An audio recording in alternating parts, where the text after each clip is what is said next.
Welcome to the 2014 European Challenger Series, brought to you thanks in part by our friends at Coca-Cola. I am David Freak Turley, and double jungling with me tonight is Aiden Zyrene Moon. Sup? Not much, man. If we're double jungling, you better have my back if I face check this cast. Don't worry. You got me? All right. Just get a blue trinket, and you can check any brush you want. We're going to be good. Coming up on tonight's broadcast, we have the second quarterfinal matchup of the second spring series, Awesomniac versus Steve Bakes Cookies. Yeah, come for the challenger names and stay for the LOL esports action. They have great names. And it's going to be some great games, of course, and those rhyme, which is wonderful. Now to break down what's going on for tonight's winners, let's take a look at the bracket. The winner of tonight's quarterfinal is going to be facing Departed, who just overtook the upset win 2-0 over the number one seed Cloud9 Eclipse. So that's going to be a tough semifinal, but that's where these guys are headed. Yeah, and then in the bottom of the bracket, we have the two quarterfinals that will be taking place next week. Meet Your Makers versus Reason Gaming and the Ninjas in Pajamas versus Gamers 2. And just a reminder that even though the LCS is dark next week, both of the quarterfinal matches will be taking place on Wednesday, March 12th. And a trip to the semifinals isn't all these winners get. They're going to receive a package of challenger points as well. And just so you know how many points are on the line tonight, let's take a look at yet another full screen graphic. The team who wins tonight will earn enough points to be almost guaranteed a spot into the Challenger playoffs. And while the teams who come up short will need a miracle to make the postseason, so these teams, their LCS dreams, really rely on these games tonight. Very important matches. So for more on the European Challenger Series, make sure to head over to lolesports.com. There you'll find stats, schedules, bios, and more about your favorite Challenger teams. So let's get to tonight's matchup, guys. The quarterfinal between Awesomniac and Steve Bakes Cookies. It's a best-of-3 battle for a spot in the semis. And neither of these teams qualified for the first Challenger Series. Yeah. And now they have a chance to advance to the semis and grab enough points to make it to the postseason in that top 6. Exactly. So in the round of 10, Awesomniac aced Pentasports in a 47-minute battle to advance into tonight's match. And a very fed Draven was the key to that game. Awesomniac's Riddick's put up a KDA of 15 and had over 3,000 more gold coins than anyone else in the entire game. And on the other side of the rift is Steve Bakes Cookies, a squad whose recipe for success used similar ingredients as their opponents. Yeah, it was the bot lane once again for Steve Bakes Cookies. That was the extra deliciousness in their win over the Fox Sound, and the kills came from the flavor of the moment, Draven. SBC's carry Matroko went 4-0-5 on the mustachioed champ, and so I'm guessing Draven will probably be a priority pick ban in these games. Yeah, it is his league after all, the League of Draven here, and it's a fun thing to watch. The other one that I'm going to look out for as well is Syndra, the mid laner BB for Awesomniac. Far and away his most played is Syndra. The round of 20 he played it and smashed his opponent's headshot BG.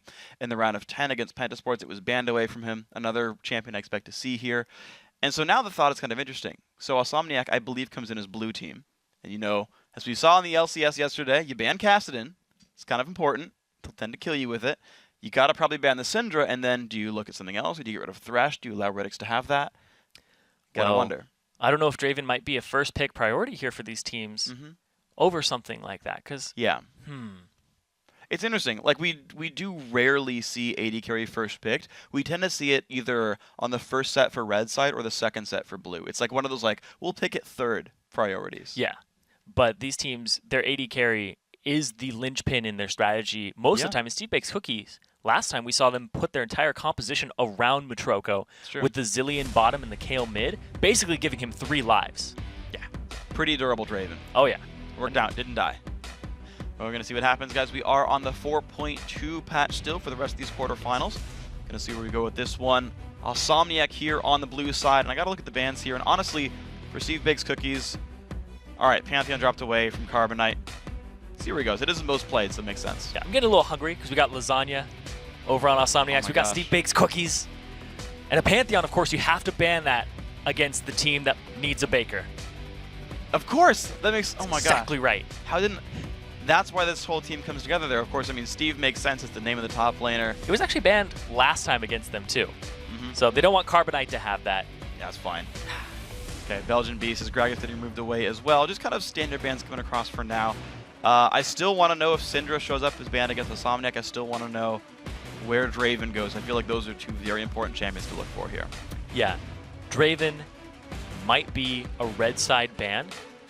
So they're thinking right now, because if they ban out Kassadin, okay, they're going to leave that last ban to see what Awesomniac bans. Who's more afraid of the Draven right now?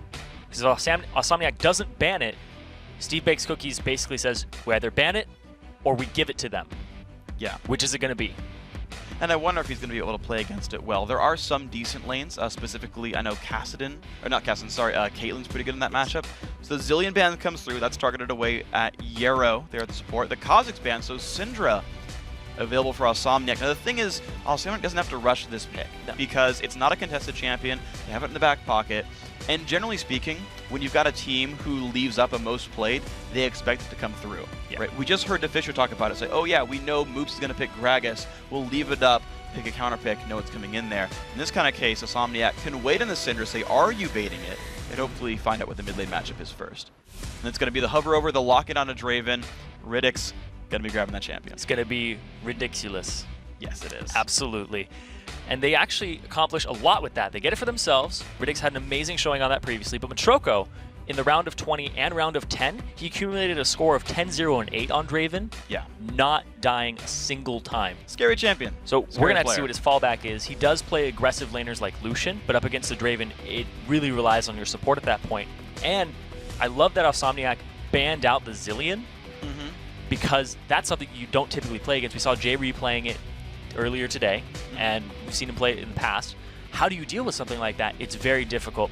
And Carbonite's going to go with his typical Vi here. We saw him go 3-1 and 8 on it previously, really setting up the bot lane for success in Steve Bakes Cookies. And Steve going to go with Renekton. Once again, standard comp coming out here for Steve Bakes Cookies with good dive and good front line so far. So I want to see this round out. I don't know if they're going to go ahead and put a lot on their AD carry shoulders again, or if they're going to have their mid laner pick up a little bit of slack, because Lulu is not banned.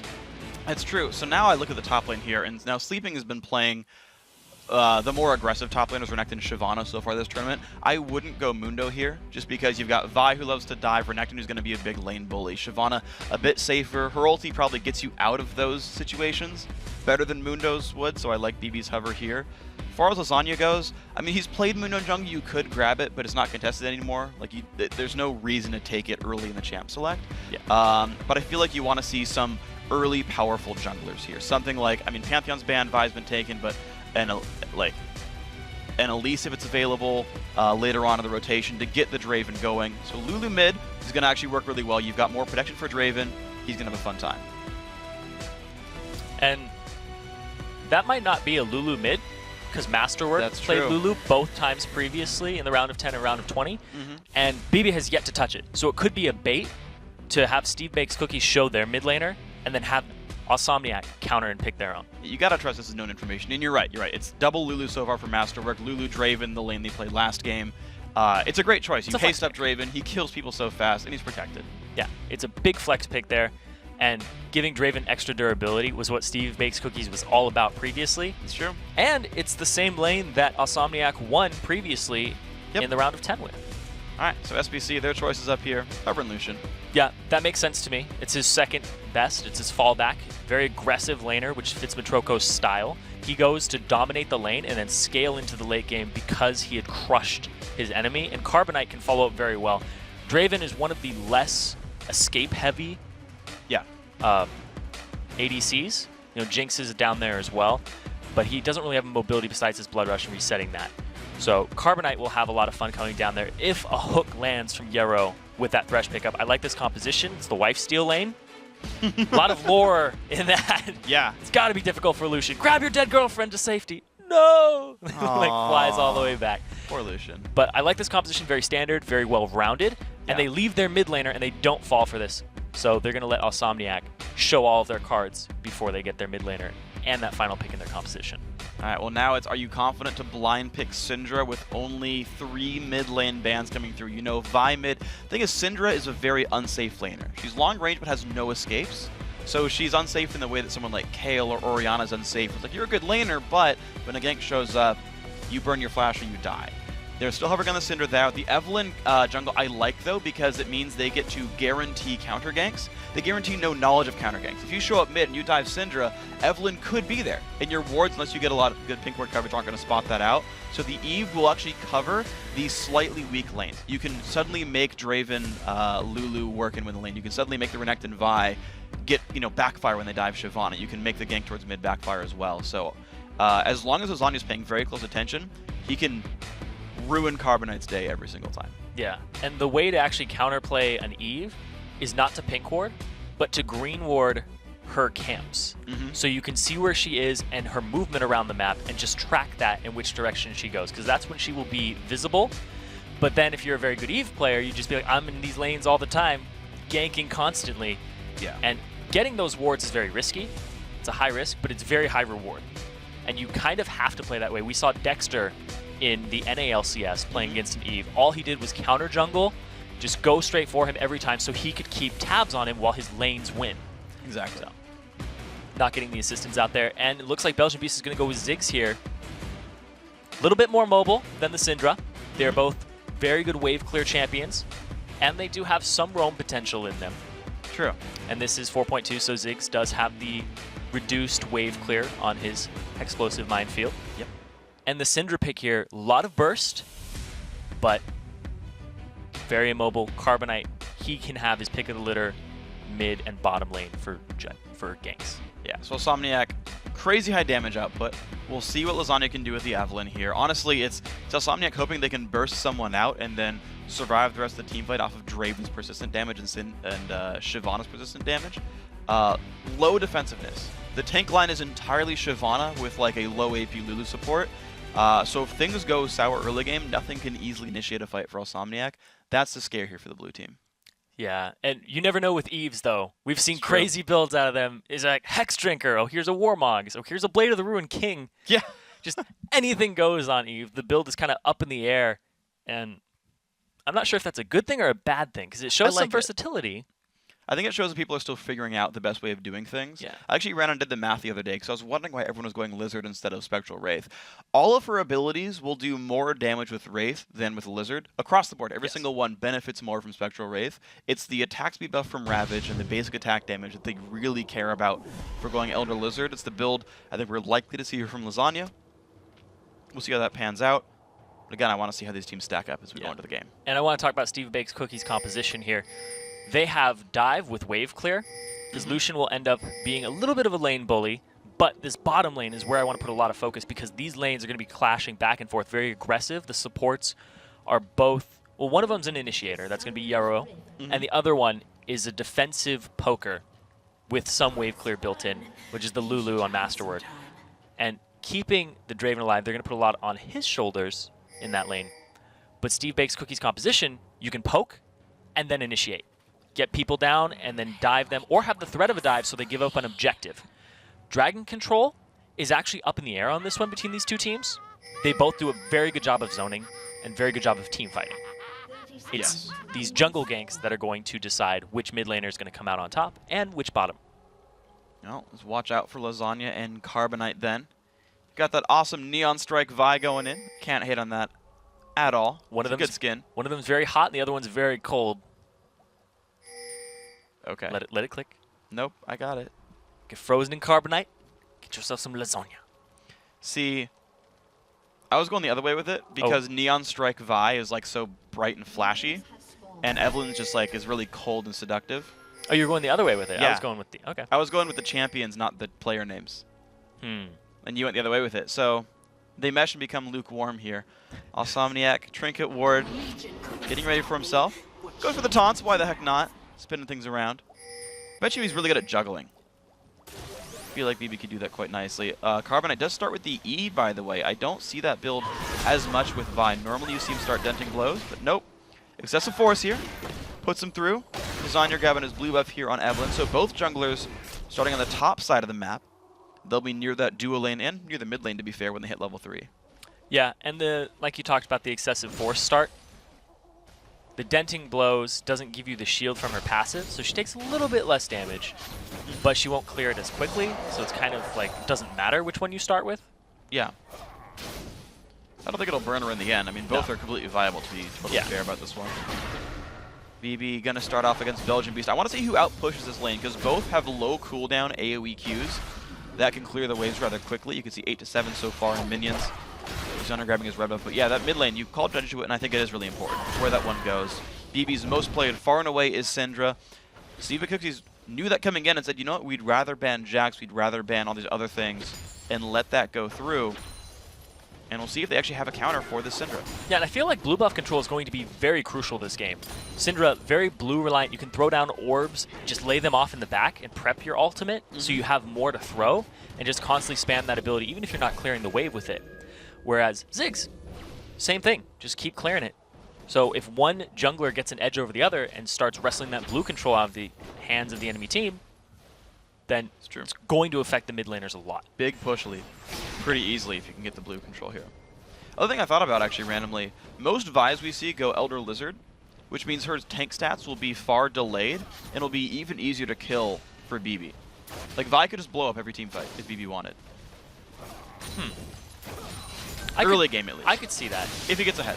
Yeah, it really depends. Making a move up top here from Lasagna, which is the lane that I didn't think there was going to be a lot of action in. But you know what? It's an Eve. He can go wherever. He's pushing in. Morsu shows his gank is coming in. The dash, he does get the double. Flash in from Lasagna, flash from Steve, 200 health. Gonna trade summoners. That's a flash from the jungler for flash for the top laner. And when you bully a Renekton up top, when he's supposed to be the lane bully, you kind of make it even. And he's sticking around. Lasagna's off on the side. Steve back to half HP, but a lot of poke mid too. Alright, gonna be the slow coming down from BB. Oh, the flash in from Belgian Beast flashes the Q, but the auto attack's coming through is gonna be a very close fight. 50 health left. The Q is gonna go in. The attacks, all it takes. Belgian Beast winning the duel 1v1. Steve does not have flash. Can these guys make it happen? There's Carbonate shows up though. Gonna get the kill. The Lasagna refreshing VW, but doesn't matter. It's still gonna try to fight this battle. Carbonate just trading kills back and forth. Lasagna doesn't want to stay in the battle. So BB actually flashes just to the left. Very tiny flash. And that's actually going to tilt the mid lane without the assistance of the jungler in the favor of Belgian Beast and Steve Bakes Cookies. Yeah. And that is not something you want as a Syndra at all. You are going to get behind. Your burst is not going to be as huge. And if we look at the items here, he's forced back by his boots and the Dorans. Does not get the chalice like Belgian Beast does, who is up in CS and a kill. Exactly. So that mid-game lead is going to be interesting to watch there. At what point can BB get himself up to the Athenes, get him up to the rush on the Deathfire Grasp? Actually, I do want to see what build he ends up going for there. It's kind of like with LeBlanc. So you can see them go for the all-in burst build, but we saw them go more towards the safer wave clear status. I want to see if he'll rush something like a Deathfire Grasp in this one. Try to one-shot people, get himself back into the game with just kills rather abruptly. Yeah. See where he goes with it. And so the Chalice of Harmony is really big in this lane. I talked about blue buffs being important. The Chalice basically going to do the same thing if you get it to the Athenes. It's going to delay BB getting his, but he could be going for something like a Deathfire Grasp on the Syndra and just going for that burst. We'll see. And the roam here from these junglers, Carbonite still has his flash up, level 5. He'll be 6 shortly. And now looking down bottom here. Well, he's looking around. Not level 6. No wards are going to spot him coming in here. The lane just did reset. Matroko low on mana. All summoners are up. Here comes Lasagna in from the side. Puts in the attacks. Gets slowed down a little bit by the Flay. The flash comes in from Lucian. Now Yero push back. Gets the hook onto Lasagna. Does not have Flay anymore. Can't pull him into turret range. That doesn't matter too much though. Gank doesn't mean much. Does give him a little bit of lane control though and burns a flash. And that's going to show where Lasagna is. So Carbonite is off on the right side, just going back and forth in this jungle, deciding whether he wants to come bottom. But Lasagna's staying there too. Oh man, let's see for this one. He's still looking for the gank in back towards the turret. Belgium shoves in against BB. Pretty easy one right there.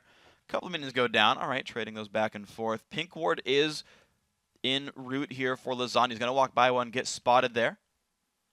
Let's see if he can clear it away or if he gets chunked out by the Ziggs. Looks like it is going to be a pink ward cleared, so that's a ward dropping down. About 7 minutes in. Didn't last too long. Carbonate in from the back to level 5. Lands the CC onto Masterwork. He's trying to run away onto Lulu. Has no mana after the Whimsy. Does get himself away. Now Carbonate low on health. You're seeing him take a fair bit of damage. Lasagna shows back up. These junglers have been spending a long time ganking. None of them have really worked that well outside the top lane one. See if they can farm again 7 minutes in. Trying to get towards level 6. And Lasagna chasing down Carbonite in his own jungle. Belgian Beast is there for the reinforcement, but BB's coming too. Oh, he lands the CC on the Belgian Beast. There come the wolves. The smite comes in from Carbonite. Lasagna doesn't get a very useful one. He gets the lesser wolf. No one really cares about that one too much, but keep in mind, in about 30 seconds, blue buff respawns, and Insomniac just got control over that area. And Carbonite's going to go ahead and clear out his red, and then make his way over there, but it's going to put a little bit of a delay on the jungle of Lasagna. He's just going to go clear Wraiths. He has to go hand that blue over to BB, and like you said, the blue buff being up for Steve Baked Cookies in just a second. Don't know if it's going to be contested this time around, because junglers on the opposite side. And look at this move. Yarrow just put a pink ward down in that little brush that these guys just pinged in front of the golem. So they will know if BB is coming to force a battle for that buff. Really nice coordination there. They know, hey, you know, 7 minutes in, they might invade the buff.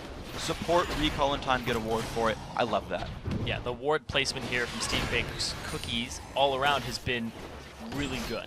We saw Belgian Beast place his ward off on the right side by the Wraiths previously. Now it's over on the left. And I want to talk about this bottom lane. Ridix is just chunking people down because he has the BF sword, and they force Petroko back when he can only afford a Vamp Scepter in this lane. And he's going for that extra durability and the sustain so he can stay in the lane and just... He knows the power of Draven. If anybody does, it's Petroko, because he carries on it typically. And Ridix, by the way, into the 160s right now for League of Draven stacks, or Adoration as they're called officially. The stacks themselves. The pass is still League of Draven. So he'll be sitting on about 370 gold. 370 bonus gold if he gets a champion kill here. See if he can make that happen anytime in the near future. Does have the item lead, as you pointed out. Something to keep in mind. Can they push Matroko back? Can they push Yarrow back? 6 and 6 for 6 and 5. Carbonite camping the top lane, though. He's not... Oh my gosh, this lane is so rough. 47 to 81, I just realized. Yeah. Even though there was that gank on Steve previously. And are they going to dive this? The Salt and Battery is ready. Empowered stun, a lot of heat coming across. Dragonform back under the turret. Ignite is on there as well. Does he get the damage onto Steve? Not enough. Gonna be the kill picked up there. Well played, Steve and Carbonite. Doesn't even need to use the Assault and Battery, so he'll have that for another gank that he pulls off. And that's going to prime Osomniac to go get that dragon, but they'll trade a top turret for it. Well, it's going to be an interesting trade right here. Ziggsbomb comes across, and Matrogo trying to contest one a little bit. Ridix around on the side. There's going to be the gank coming in for Masterwork, trying to get away from this. Pops the ulti onto himself, trying to keep himself alive. They get off the dragon. They go in for Yarrow. Lasagna going into the front line. Can they get the damage across? The ulti, and Ridix cashes in 434 for that kill. Now chasing onto Matrogo. Does not have much mana left. No haste coming in from Masterwork just yet. When it comes up, he can try. There's the shield, and he's not going to need the whims. He just gets the kill right there. 56 bonus gold. 2 big kills for Ridix, worth a turret. And Dragon was not done. It was just a bait into a 3v4. And Osomniac comes out on top, even up the kills. I'm sorry, the Steve Bakes Cookies. No, Osomniac comes out on top. They're down in gold still, though. And Carbonite taking some harass here. The ulti's up. Ooh, pretty good amount of pain. Not quite enough damage, though. 30 AP would have been all the damage he needed. So, hey, you know, you talk about how hard that early game matchup was when you got a Chalice and you had to go back for a Doran's Ring. There's a difference right there. Yep. Went ahead and got himself a Chalice now. But like you said with the squishy Carbonite buy, since he doesn't have the Ancient Golem, he's very vulnerable. Yes. And Ridix, he's going to go cash in on all of that gold he has in his inventory. I would assume he's got PT. Bloodthirster straight out, yeah. Now I do want to see, though, what build he goes for afterwards. We've seen, like, Trinity Force right after, we've seen Static Shiv right after, we've seen Eye-Edge right after, we've seen Last Whisper right after, we've seen Yomu's right after. There's a lot of ways he can go. I just want to see which one he goes for. Yomu's like the big snowball-y one that isn't going to chase you guys all down. It looks like Steve Baked Cookies is going for this. They already called Steve down. And he's a big Renekton. He has his Tiamat finished. In this team fight, Lasagna in the front line, a little bit too aggressive, goes down way too quickly. That was probably not what he needed. Gets cooked. There's a smite. Yep. Smite down, just go ahead and get it. And Steve was already making his way. And like we saw with this CS lead earlier, about twice the amount of Morsu. That is a rough top lane matchup. You know, and you did point it out, right? You're like, you know, I didn't really expect top lane to be a very important matchup here, one that would kind of sit alone, but it's actually really big. Steve, the man the team is named after. Yeah. Not only his cooking skills, but his name itself. He's branded it with himself, and he is winning his lane so hard. 40 minions here. Bottom lane fight. Ooh, good dodge on the hook. That was smart by Ridix to not go for that. Some master footwork. Yes, it was. And if we look at the inventories here of the bottom laners, Ridix, full Bloodthirster. Matroko, Pickaxe, Vamp Scepter. No BF Sword in his inventory. He's down a lot of damage, just straight AD. Huge disadvantage here for Steve Baked Cookies' bottom lane. That's true. So these are very lopsided lanes right here. The mid lane as well, one we got to point out multiple times now at this point, that Belgian Beast is beating BB on BB's most played champion of Syndra. So that did work out, I got to say, in the end. Well done, SBC, to make that matchup happen. Of course, Steve's still winning. But the first pick Draven from Osomniac, yep, wise choice. Oh, yeah. It's definitely paying off for them, but they need to get him to carry. He's at 2 kills. But the golden objectives are in the favor of Steve Baked Cookies right now. They got the dragon, they got the only turret of the game, and now that blue buff is easily contested by Steve. Morsu stole away the white at least, but 13 minutes in, the blue buff will be respawning fairly soon. You're already seeing SBC come down for this one. Carbonite near the wall, Belgian Beast in this brush as well. They put the trinket down and say, when it's up, we'll be there. And there it is. Like now. Blue buff, highly contested in this game. If you take it away from a Syndra, you basically put her on crutches. Smite comes down, Carbonite picks it up. Lasagna can't even show up for it in time. There we go, the blue buff steal comes through. The other blue buff is alive, but Lasagna's on the wrong side of the map to contest for it. And this is the type of advantage that you need to create once your top laner pushes, especially as Renekton. You cannot sit around as a Renekton because you will get outscaled by somebody like Shyvana or Mundo. Yeah. You need to create pressure in the jungle, have free reign of it, and I wouldn't be surprised if they just contest every buff and actually take wolves and continue to push and cause this pressure. Yeah. Because if they can keep tabs on Lasagna, when you know where a jungler is, you know where they're not going to be, so you can push other lanes. Well, Lasagna just got spotted by the pink ward that he didn't clear out. I'm not even sure he saw it. So you know where he is? Yep, exactly. Carbonite off of one side, Belgian Beast around, goes for the blue. They didn't seek him out just yet. Lasagna knowingly backs off, says, you know what, I'm not going to outsmite and get away with this one. And Carbonite, yep, Belgian Beast checked. He ran down to look for an Evelynn. Forced him back, threw the spells down. I like that move. Yep. That was not nice. taking any chances. Nope. Very methodical here from Steve Bakes Cookies. Just checking it, and the blue buffs are following the cookbook. And I guess blue buff is a key ingredient. Yes, it is. You got to get it on your mid laner and deny it from the enemy. And look at the Renekton making some moves in the mid lane. Gonna be okay. They're gonna wait around. Renekton doesn't find the dive. He'll go back to his own lane. Maybe get some wraiths. Yeah. All right, getting the farm for now.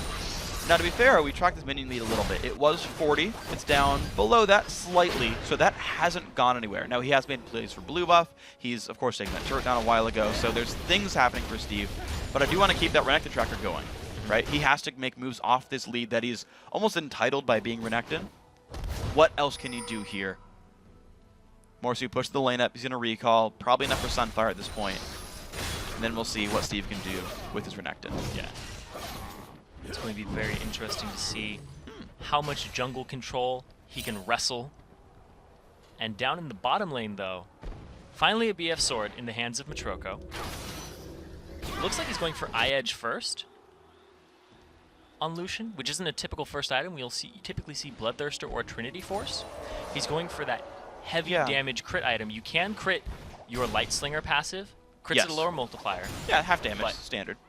Still really good, but here comes Steve making a move on BB here. This is nice. This is exactly what we were looking for here. The damage goes in onto Belgian Beast, who has an Athenes, though. Mines come out, only lands the Q.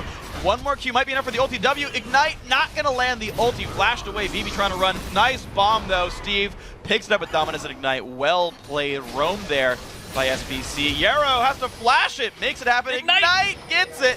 Masterwork taking him down, but here comes Carbonite around the back. Lasagna for the counter gank. No, not what Carbonite wanted. Can he get away? Look at the damage coming through. Lasagna stole the kill. Now, why would you do that? But Matroko's not in a good spot. Can they get this one onto Draven, though? One more attack to come through. Picks it up. Riddick's 348 for that one. Cashing in his passive, not dying. 3-0 and 2. And here comes Belgian Beast on the side. He sees Lasagna. He's going to throw him up. Oh. Uh-oh. Trying to prove the superior food right there, but Belgian Beast doesn't make that one happen. The 2-1 and 2 Evelynn having a pretty good game in this one. 6-5 in kills. Insomniac not really staying for the turret. Maybe, I guess, yeah, okay, they're pushing him back. They'll get this turret, I think. Maybe. Well, Riddick's is left by himself. Lifesteal for You're minions. A liar, freak. He's like ignoring the turret damage and lifestealing with the blood. Everything you've ever told me. I don't know what to believe anymore. You're not really casting League of Legends. What am I casting? Hello Kitty Island Adventure. I'm actually really good at that game. That's good to know. I've never played it. So we see Hello Kitty clearing out the mid lane here.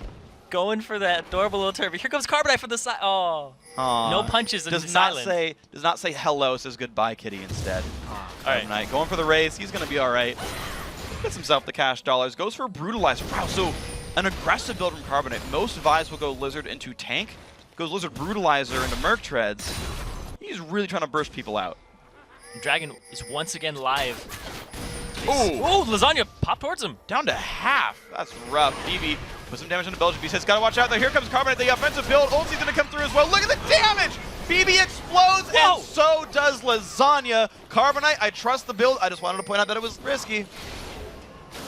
They're going after Masterwork now. They want more blood, trying to close that distance. It's going to be a right flash the way. The Whimsy helping as well. Stand aside, helps them get out of that one. And now the Dragon, yeah, easily controlled here by SBC. They even pulled Steve down for this one. And the Morsu room didn't mean much. There's a Smite. Dragon picked up there. Game is back and forth. Both Dragons that SBC have picked up, Lasagna was taken off the field before SBC even made a move for it. So it's a very safe Dragon for them. And Belgian Beast damage 203 in this game, along with the assistance of Carbonite 203 as well, going full damage for that early game dominance. Not even building tank. He said he was going to be squishy, but he doesn't even let abilities get off. Yeah. BB Kills them before they can shoot back. No R coming out. Exactly. It's a big point to realize. And 2 pink wards down on that right side river. Neither have been swept out. The first one's been around for a while. Went down about 7 minutes in.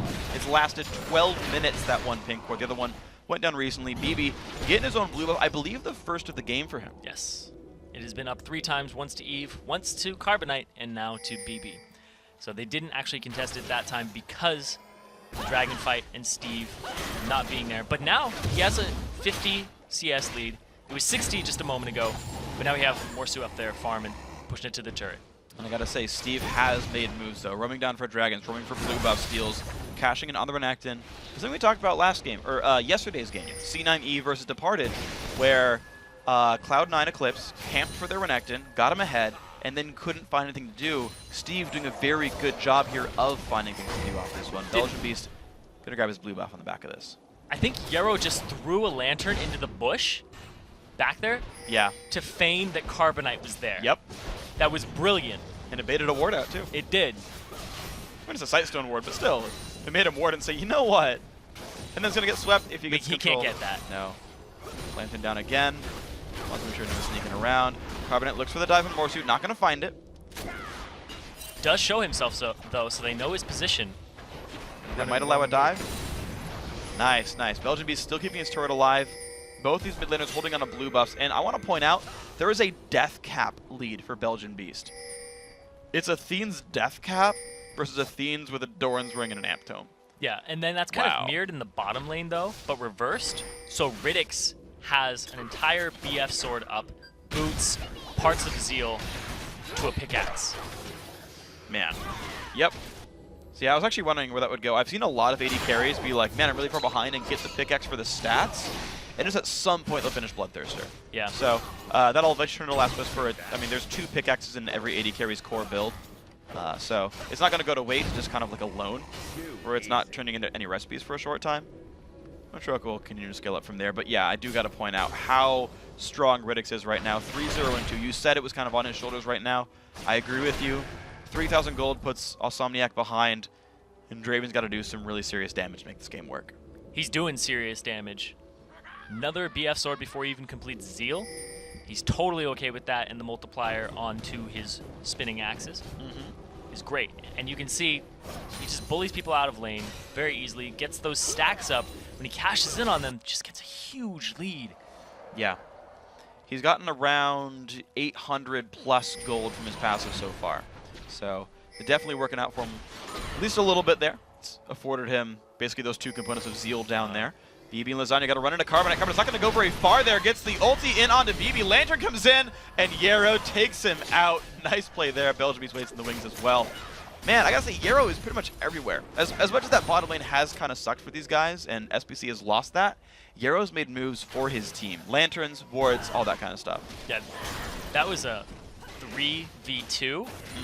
And it was a really good move to go ahead and get him out of there. I'm glad Carbonite realized, as the squishy Vi, I don't want to stay in that fight very long. Just book it out.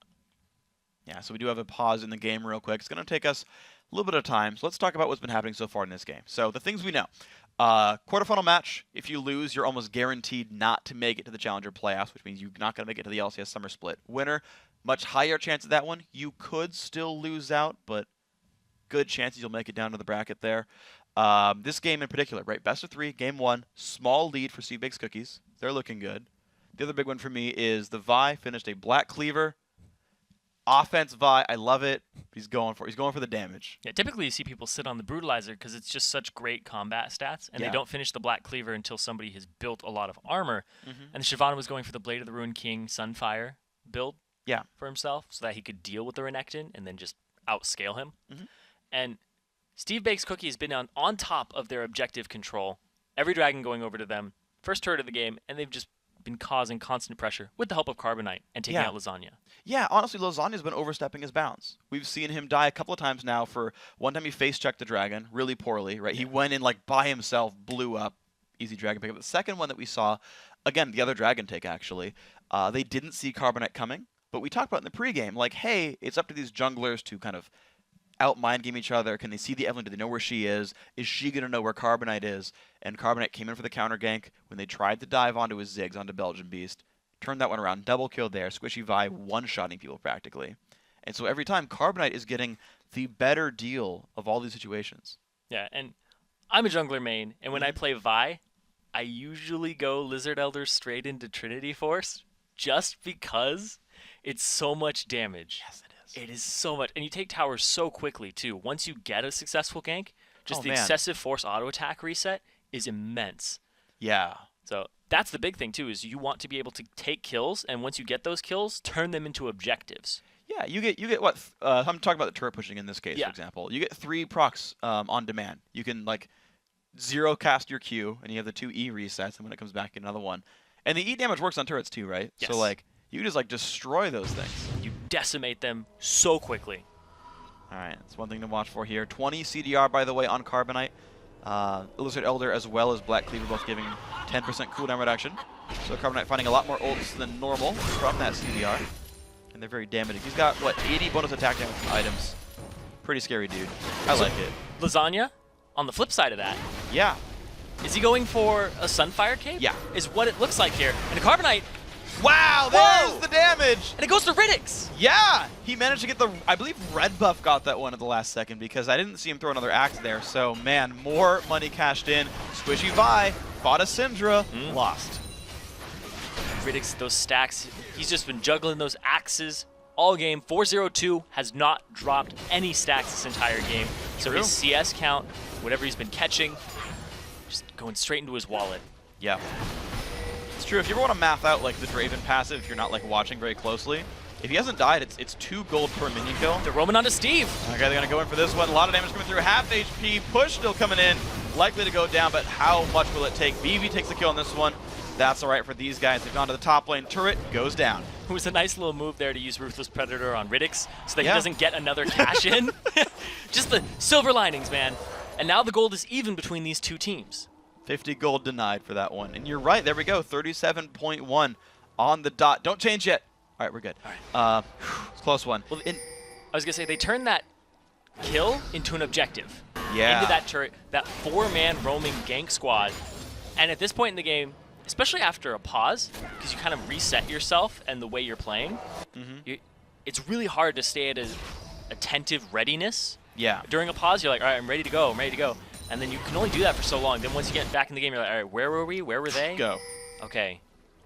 And that 4-man squad just comes out of nowhere, picks up Carbonite, roams top, picks up Steve, gets objectives for it. Makes it go down in style. So 4-0-3 Draven. I should have actually called the lead up to that fight, but yeah. So my point about the Draven passive though is, as long as you never die, you're basically sitting on 2 gold per minion kill and 2 gold per axe catch, which usually means around 4 gold per minion kill. A little bit more, you might catch more than 1 axe per last hit, but that's kind of the math that works out there.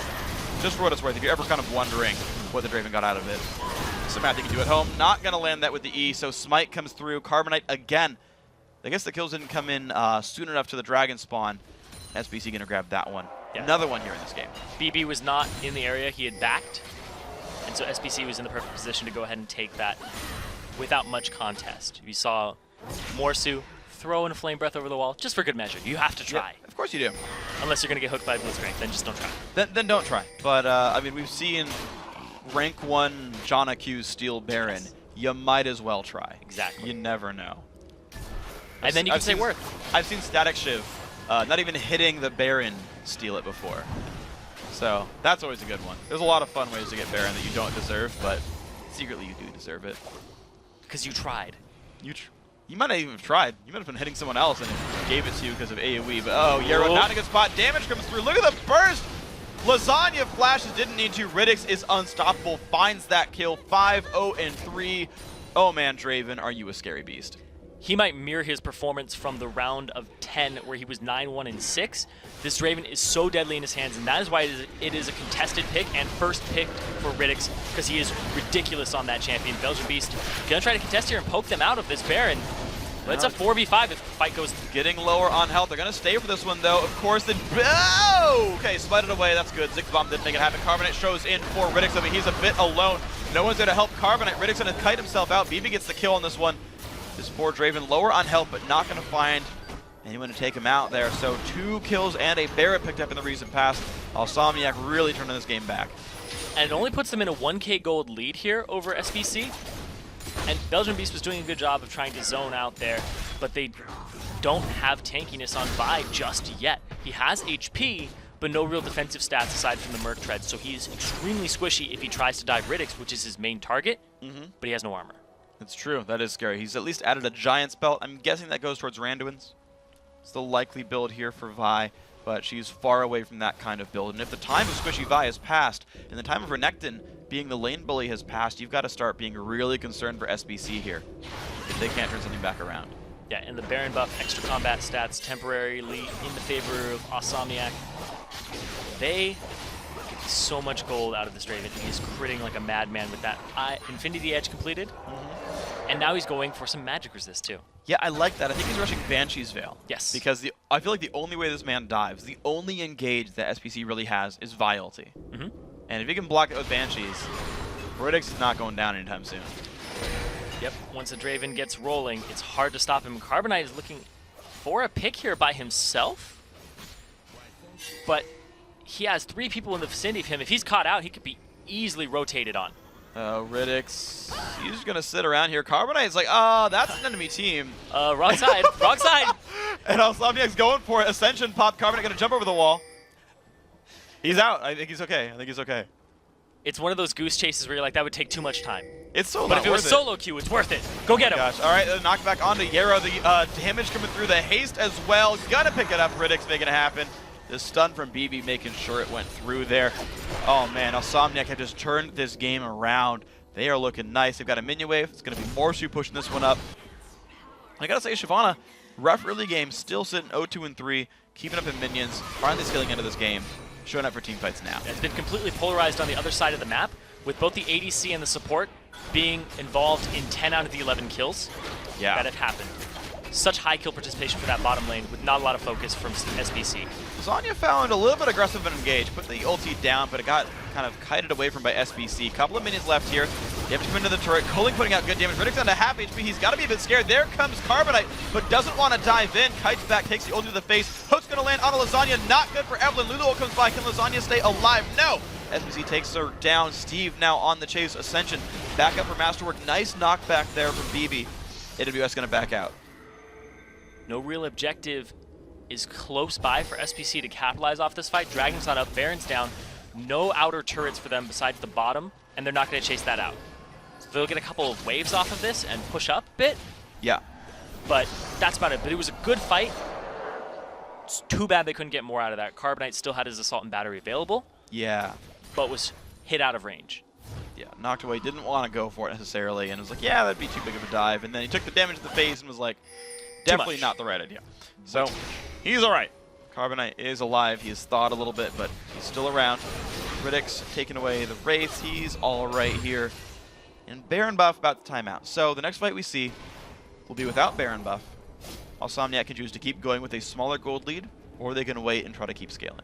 Yeah, and something I really like here about Riddix's build is that he built the Banshee's Veil out of necessity, but he's been sitting on a longsword and a Zeal forever. A lot of people get into that place where they start buying the parts of an item and then they're like, I have to complete it. I have to go all the way for the Phantom Dancer before I start building something else. But no, if it's essential to your character and to counter the other team's composition and keep you alive, then go for it. Stop building what you're building right now and start building that item that's going to keep you alive and help you in the team fights. Yeah. If that's the stage of the game. I like it. I actually want to point out something else as well, because I saw a similar thing right as you were talking about that. Masterwork stopped at 4 points in his queue in the Glitter Lance on Lulu, and it's like, you know what? Points in Whimsy is more CC, it's more haste. We need that more as well. And said, I'll just leave my Glitter Lance here. Also, I'm next sitting on top of a ward. Gonna go for this anyway. Smite's gonna come through, picked up on the red buff. And you can see the team still looking aggressive. They get the slow onto Steve. More damage coming through as well. This poor little Renekton trying to run away. Gets a lantern, but doesn't actually grab it there. Back under his turret. Lasagna in the front lines. Not where he wants to be. Hooked under the turret as well. Some damage coming down. Yarrow getting set up. Here comes Morsu in the back lines. Yarrow goes down. Steve not in a good spot either. He might go down, but pops the ulti to stay alive.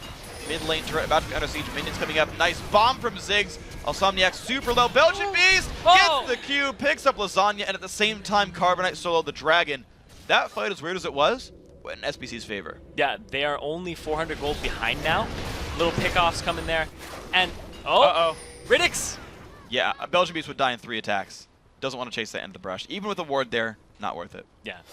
And if any of them were crits, it's about 1,000 HP. 13,000 gold on Riddix. It's a rich man. Doing pretty well. 3,500 over what Matroko has. That is huge in the ADC category. They look even in CS with the kill participation here, and also the fact that he is Draven. He's gonna get that goal. I remember when Draven was first, we took the bleed damage off of the passive. Yeah. People were like, oh, he's terrible now. And we haven't changed a single thing about him, and now he's seeing a lot of competitive play. He's back. Just because Draven will always come around again, and that early aggression, and you can transition that into more gold. And then even a bigger lead for your team. Yeah. Because if we take into account, if the game had gone even right now and he wasn't playing Draven, they'd still be down in gold. Yeah. By a lot, by about 1,000, 2,000. Yeah, I want to say like close to 1,500. 1,500 for the passive. So SBC would be in the lead. Yeah. So Riddix putting the game on his back a little bit, and I like that he's stacking AD as well, because you already get free attack speed, and the bonus damage from the Q doesn't crit itself. So you can get like your base attack damage is like 350 at this point for him. But just building really attack damage heavy I do like as well. I'm curious to see where the Zeal goes, because he has the components of Trinity Force as well as the components of like Last Whisper Shiv. And I'm curious what he does end up doing here. You can see SBC, they're trying to make a play. They're like, okay, we're behind. Baron's up in 6 seconds. They didn't actually sweep out the Baron pit though, so their ward coverage doesn't mean much yet until they put a pink ward in the pit. Yeah, all of their sweepers are on cooldown currently. We see that Yarrow has the Oracle's Lens. Carbonite's clearing the top lane, so they are prepping for this. But it's going to be a couple seconds before Yarrow's is up, his sweeper. SBC are in kind of a weird spot right there. They are in the fog, but there's not necessarily a reason for Alsomniac to go that way. No. Because they can tell where SBC are moving. You know, Carbonite's running towards mid right now. They're going to sweep out the waves on various sides of the map. And we're kind of in the lull right before the storm. 500 gold difference between these teams. Alsomniac has certainly been in control recently, but as it stands right now, this game is very close. Belgian Beast just cleared bottom with his ultimate, so that wave is going to at least equalize at this point. There was a big wave from Alsomniac pushing up, so they don't have to go out of position, because that's the last place you want to be when Baron's up, it's bottom lane. Furthest lane away, stopping his team from doing that. And we talked earlier about Eves can pretty much go any build. We see the Sunfire Cape, and I don't think SBC was expecting that, because Lasagna just charged him. We saw so much CC on him previously by Yarrow. Yeah. And he didn't die. True. It's so hard to take down an Eve that has actually built both defensive stats right now and some HP. And he's going for a little more oomph in his kit and getting the Elixir Brilliant. Yeah, well, I mean, with the game this close, you know Baron's up or like a game-winning pushes there. Elixirs are like the most responsible choice. Yes. Last Whisper done there for Riddix, so he will chop through Steve in these fights, as long as he doesn't get crowd controlled. Carbonite does have the Randuin's Omen done as well, so he's scaling up a little bit here. More Elixirs picked up, as you point out. There's the Red Elixir on Carbonite. But this is like, this fight, real important. This will most likely be either a Baron, possibly an inhibitor turret determining fight, depending on how many people go down. I mean, yeah, theoretically they could be double ace and nothing happens. Yes. But theoretically. Theoretically. Okay. BB's out of position. BB not in a good spot. Takes so much pain and goes down 1-0. The fight's going to continue though. Morlu into the back line. Belgian Beast will be going down. They trade mid laners. There's Riddix in the back line. What can he find? Nice ulti goes across. Steve low on health. The jungler is now dead. Steve getting crushed down, gets healed up by Yarrow. Morsu's gonna die to ignite as well. Riddick's, can he get anything more? No, he can't. But Troko getting the shutdown. Masterwork now getting chased down. SBC find a huge battle. Gonna pick up the last kill as well. 5 for 2. And they're gonna set their sights on Baron instead of an objective that is a turret. Yeah. They're gonna get this for their team. It's gonna be 30 seconds before Belgian Beast and Yarrow up, which might be the duration that it takes them to actually complete Baron objective. So they keep it alive, they can make sure that all 5 members get the Baron. And that fight just started with BB out of position and a great move and initiate by Carbonite. Squishy Vibe bursting them down. Yep. They are gonna wait it. They're gonna wait it. BB's alive. 5 seconds on Ziggs. 6 on the Thresh. Now, do they wait for Ziggs and Thresh or just Ziggs? Because that would be like ultimate scumbag No, move. just there we go. Smite comes through. I believe Thresh got up in time. Yes, he did. I'd be really sad if he weren't. Yeah, he's all right. They do care about Yarrow. That's good. That's good. I wanted to make sure. Why not? I mean, just saying, you could be really trolly about it. I wouldn't do it in a match that's important, but Yeah. if I was duo queuing with my friend and we're like, we're winning this game, I'd be like, I'm up for 3, like, that's a nice smite. And he's like, really? I'm like, what if he hit me out of the pit? I don't want to risk that. I would do it. By the way, don't duo queue with me. I will troll you. Blue buff coming up here. Belgian Beast. I know that Belgian Beast been soloing his buffs for most of this game. Like, Carbon has something better to do most times Blue buff respawns. And he's like, just do it yourself. Like soloing Dragon, it will be up in 15 seconds. Ward coverage is now on that side of the map. 2 pinks, 2 greens. I think we're going to see a little bit more in the coming seconds here. And Insomniac on their back foot, down 4k gold, also down temporary combat stats because of the Baron buff. And SBC, that engage was so good. The immobile Syndra, catching that out, that damage source, and then burning through Morsu before they even dealt with Riddix. Riddix was just throwing his axes the entire time, and he just couldn't take anybody down. Lasagna off on the side. It's possible for a smite steal. I mean, nope, not going to go for it. Carbonite wasn't even there. Didn't even need to. Picked up by Belgian Beast in style. SBC looking awesome. And honestly, if I were Insomniac, I wouldn't pick a fight right here, fight against Baron buff. The thing is, there's a lot of turrets available for SBC to take, and they haven't been really looking for them. Like, they have 14 kills, and they've been turning all those kills into dragons. There's so many turrets on the map left for them to kill and convert into gold.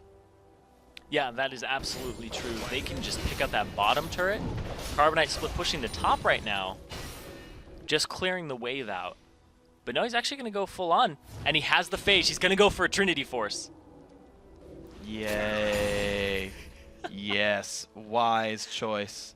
Maybe you can keep phages for the stats. We'll see. Maybe. We'll see. We'll see. I love the early gank potential because you can just go into a lane, smite a creep, and get the bonus movement speed from killing something. It's true. It's actually a decent amount. Mm-hmm. Well, Especially it's not early really on. laning anymore, though. Yeah. It's 38 minutes in. I was just saying what I like. No, I mean, you can still smite a creep and get movement speed. I'm not lying about this one. Unit could do it too, actually. When you have the is it the Wolf Camp buff? You Yes. get a movement speed when you kill something? I haven't played Nunu in so long. That's fine. Alright. It's going to be a dead cannon minion there in the mid lane. Riddick's burning his ulti for the wave clear here. Phantom Dancer done. Full item build done at 38 minutes for this Draven. He's mostly capped off aside from Zephyr for boots. Eevee's out of position. They spotted him earlier. Carbonite's going for another.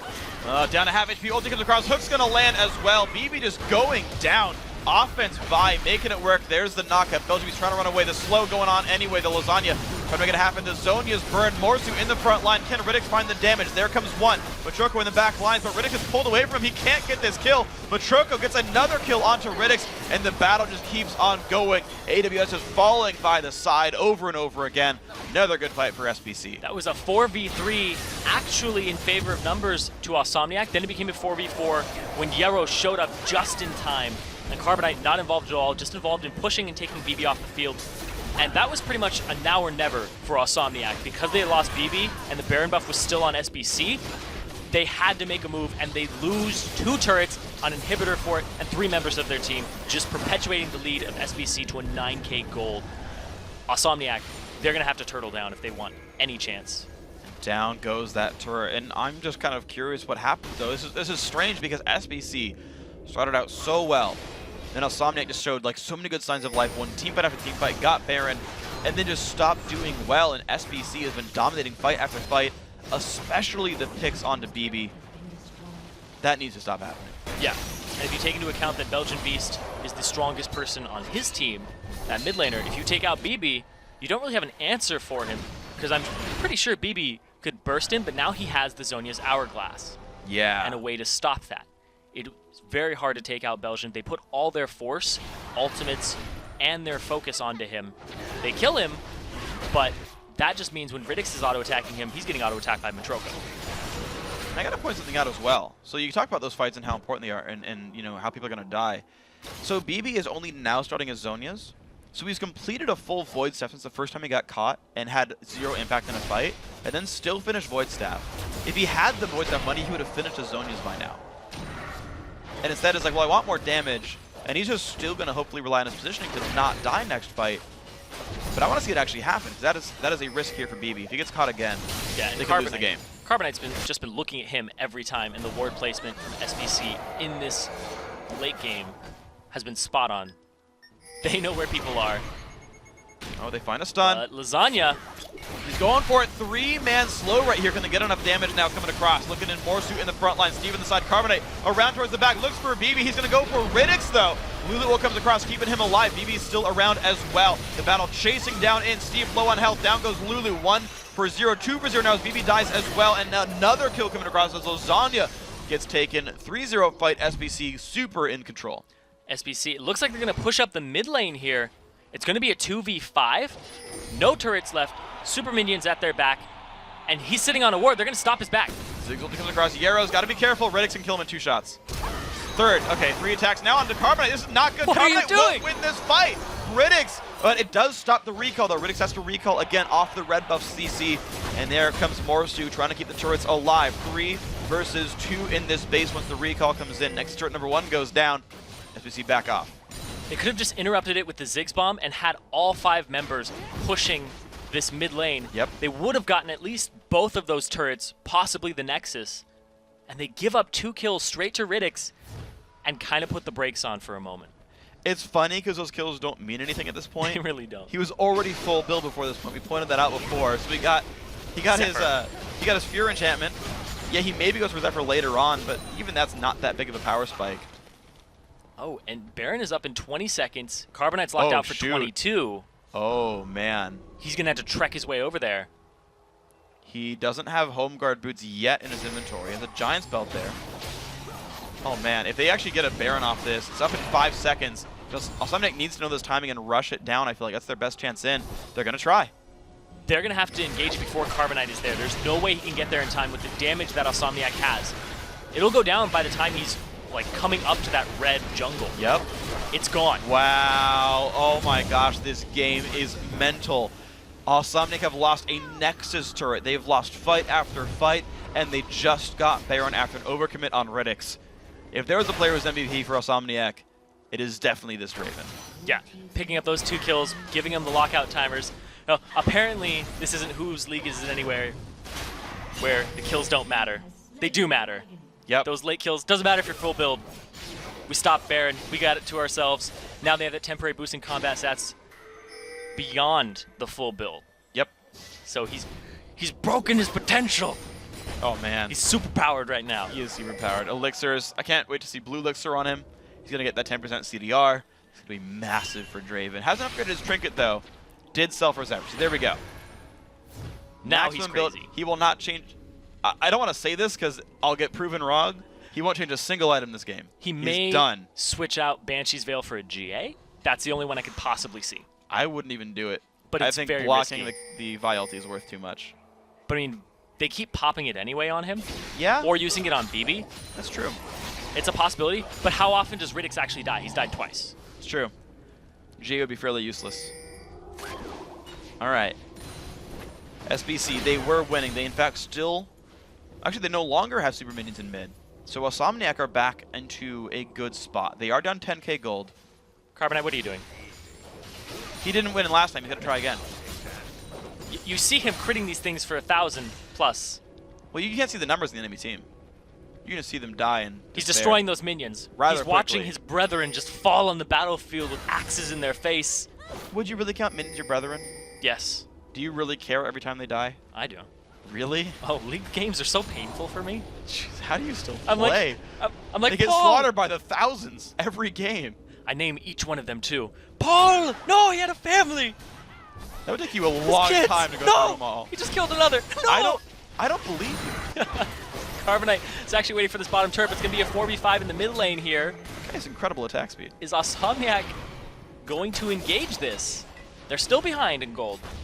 And not everybody's completed 6 items. Banshee's Veil's gone from Riddick. He has a double elixir. Ooh, damage comes across. Banshee's gonna get popped. Lasagna goes in for the ulti. Turret's gonna go down. Will the fight continue? Hook's not gonna land. That could have been a deadly hook on a Masterwork or Riddick's.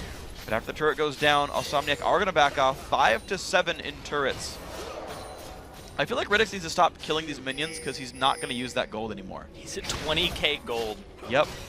So is Belgian Beast though. Dang. Oh yeah. Belgian Beast is right in tow with him. They're both full build.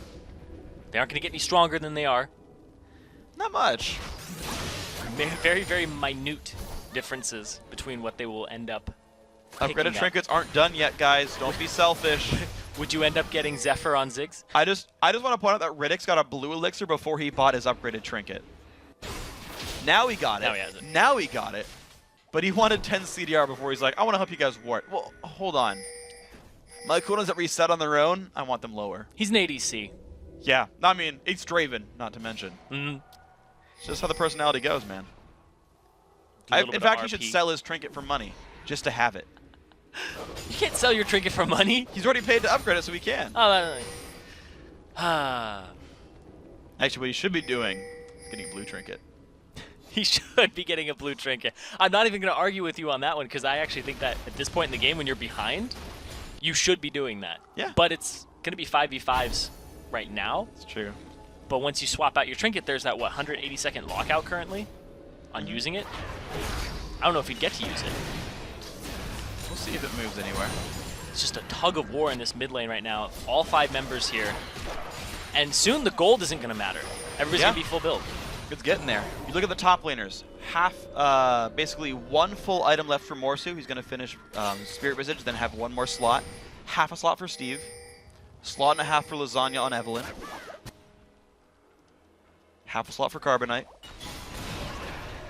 It's down to the last few items here. About 3,000 per person, and they're done.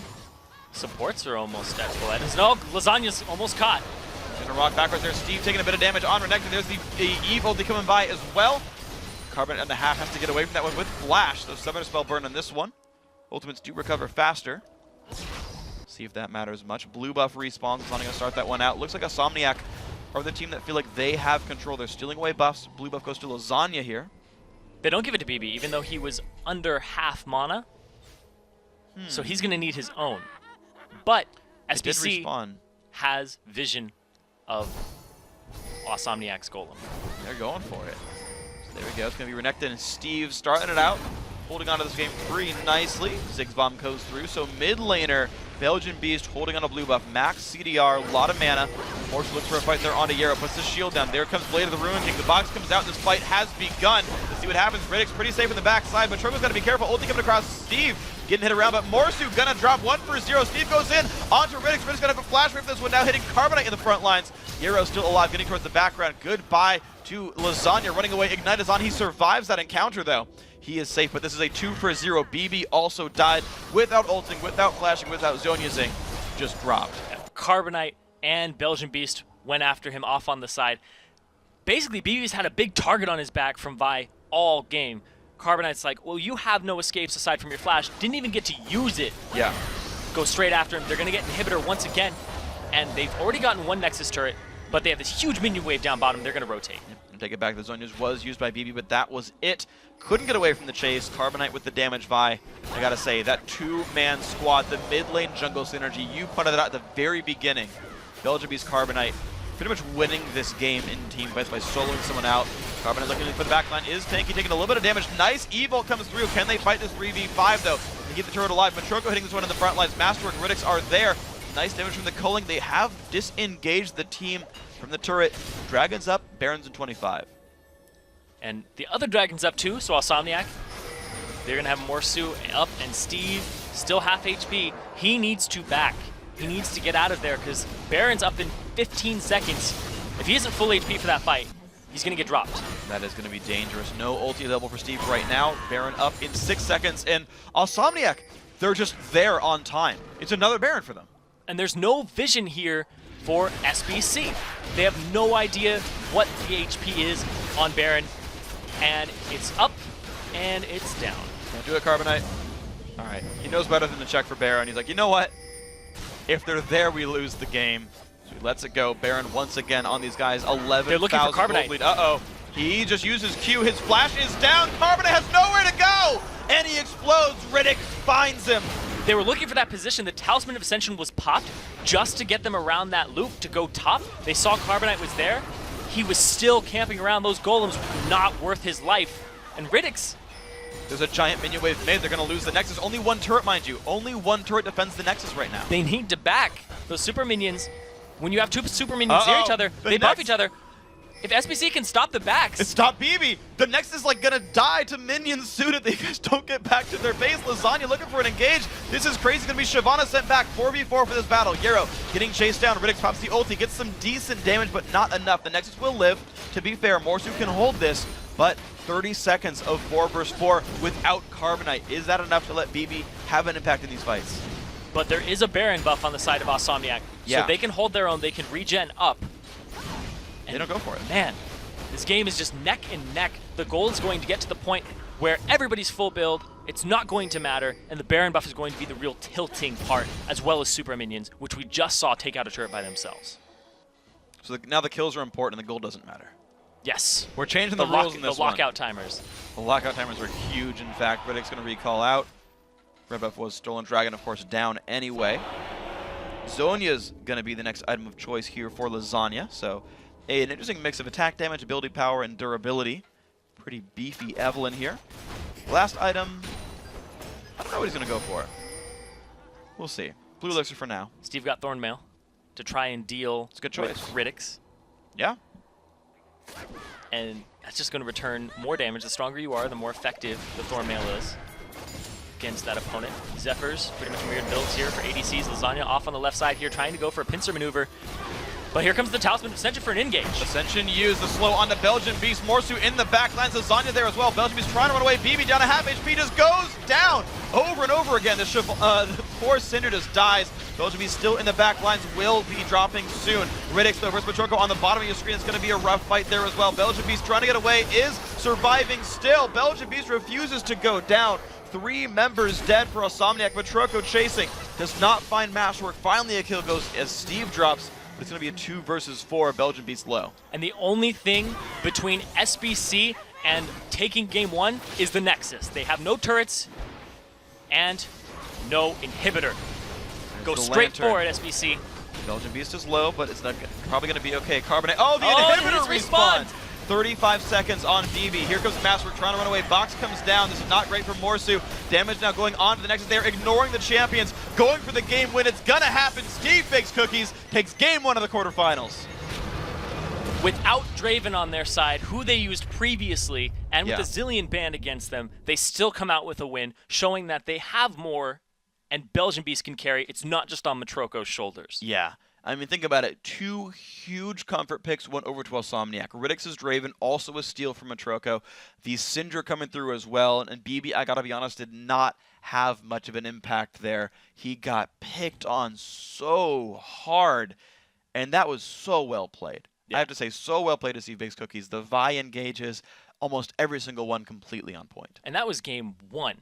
Yeah. Game 2, Champion Select is going to be very different since they're swapping sides now. Mhm. Who is going to get Draven? Is it going to get banned away? Do you ban Vi if you're think so. Osomniac? I think so. Do you pick something different than Syndra? So We'll have to see. It's got to be one of those two. So, a lot to go through in this game. Okay, so first of all, I got to give complete mad props to Carbonite. Yes. I was like, okay, Swishy Vi, we'll see. Picked the heck on BB. Destroyed his face many times. Made it happen. The synergy with Belgian Beast as well to single out these targets completely worked. Vi, Ziggs. I was thinking about the lane matchup, but think about mid to late game. When you get a pick, Ziggs will show up for that with the ulti. Yeah. So many times that worked. And Steve as well. When we usually see a Renekton, you're like, oh, he's going to fall off late game. He had such a great impact with his Ruthless Predator. He was always locking up Riddicks after the Banshee's Veil was down. Yeah. So he was getting that stun in the team fights and just stopping the damage and giving Carbonite and Belgian Beast enough time to take out BB every time without a big threat on them. We saw in that final fight, they started to get on Belgian Beast. He's had GA for a very long time, unpopped. Yeah. And he kind of survived through it, actually. In the very end, he was still alive, that Ziggs. And some McHale's helped him out there. Yeah, it did. And that's an awesome choice there, of course. The Thresh there, Yarrow making that one happen. And then you kind of look down kind of the rest of the line. You're like, Evelyn, to be honest, didn't seem to have much of an impact. We kind of say, okay, let's look at what the damage is for Insomniac, and it's okay. Draven's in the back line doing what he can. The Syndra, unfortunately, has the single target damage, but if you can only hit tanks, it didn't seem to do very much there. And there just wasn't the follow through. Once the engages were strong, once the tank line was strong for SBC, you didn't see enough damage sit there and actually keep pumping out numbers for Insomniac. Yeah, and Syndra is typically at a high level of play.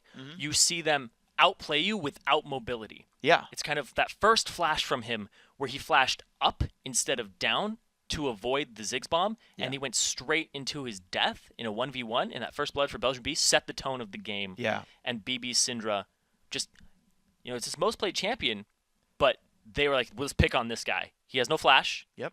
He just gave us a kill. Snowball that. Let's not care about bottom lane. Matroko can take care of himself, and scaled into the late game very well on Lucian. Yeah, and it was interesting because the entire back line of Insomniac had no self peel. Draven and Syndra, the only one there to protect them at all was Lulu, and Masterwork couldn't keep them both alive. Too much damage came through. SBC with a great win, and we're going to get Game 2 coming up very soon. Guys, we're going to take a quick break, but when you return, it's time for tonight's, of course, the next game in tonight's quarterfinal showdown, Steve Bakes Cookies versus Insomniac Part 2, and it starts right after this.